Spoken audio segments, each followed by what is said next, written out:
Hey guys, today we're reviewing something really special.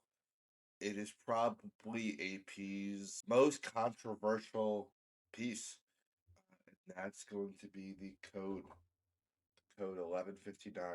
This is the Star Wheel. And today we're going to be talking about if it is a misunderstood masterpiece or just a niche piece that kind of came out of nowhere. And I think you guys will really enjoy it. Personally, I love the piece, so let's get into it. Now, if you only know AP from their Royal Oak or their offshore designs, I think you are in for a unique treat with this AP code. They launched in 2019, but they were met with a lot of criticism, probably due to the really interesting case design. As you can see here, it is a circular case design, which is very different than the case that usually comes on the standard AP, which is that octagonal, almost like a ship window. They call it the Genta design from Gerard Genta. And I think when it first came out, it was just hit with a lot of criticism because with that dress watch, and they, at the time in 2019, they were missing a dress watch from their catalog that really just spoke to people when it came to modern pieces. It's very hard to find yourself a nice modern AP that you could wear. The AP Royal Oak and the AP Offshores, they were big and they were bulky, but something like this came in 39 and 41 millimeters, and it was just really a unique, interesting piece. The reference on this is 15212B. This one in particular came from overseas. We have some contacts overseas. This one came from Singapore, and as you can see, it is new, ready for the client. We're going to be shipping it out today, but I wanted to discuss and talk about the piece, what I love about the piece, what I think needs to be improved upon, what I like about it. What I really love about it is it's got that 41 millimeter case, and here it is on my 7.5-inch wrist.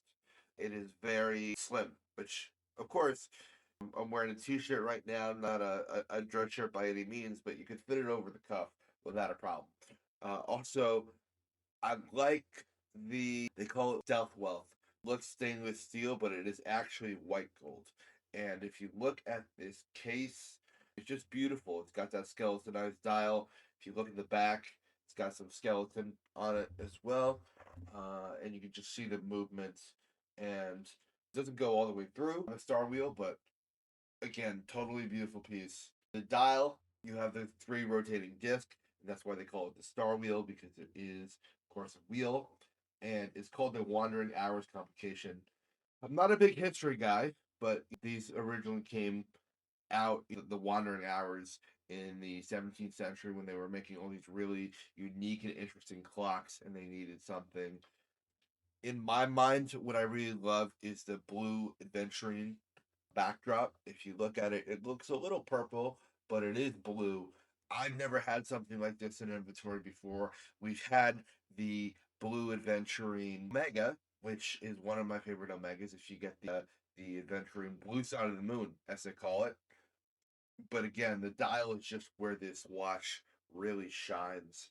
White gold is cool, and the bits of ceramic are cool, but I just think it's really dress forward. It's really architectural, and it is really for the watch collector that knows what they're collecting. So often I get orders for the Mariners and APs and Datejust, but this one is the first one in a while that really caught me off guard with just how beautiful and well designed it is.